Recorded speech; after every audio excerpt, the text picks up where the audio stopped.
Raportet ndërkombëtare të qendrave që monitorojnë lëvizjet sismike në mbar botën nënvizojnë se përgjatë javës së fundit në territorin e vendit tonë janë evidentuar 15 termete me magnitudë maksimale deri në 4.8.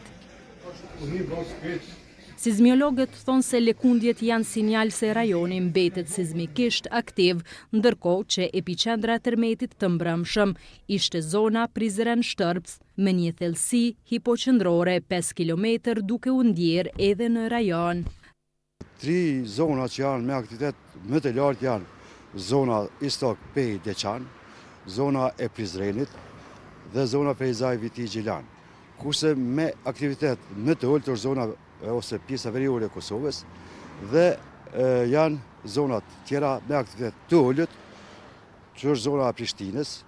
Të dhënat statistikore tregojnë se gjatë 12 muajve të fundit në Kosovë dhe në zonat përreth janë regjistruar mbi 300 termete të magnitudave të ndryshme, shumica prej tyre me intensitet të ulët, bazuar në faktin se territori i Kosovës është zonë sismike aktive, përmetej mos zbatimi standardeve dhe kritereve të ndërtimit si sfidë në vete, shtrojnë nevojën e këshillave të mbrojtjes në rast termeti. Në fazën fillestare duhet që të mundohemi që të rrim afër shtyllave të forta në mënyrë që të shmangnim shembjen e ndryshme, pastaj afër përfund ndonjë tavolinë në mënyrë që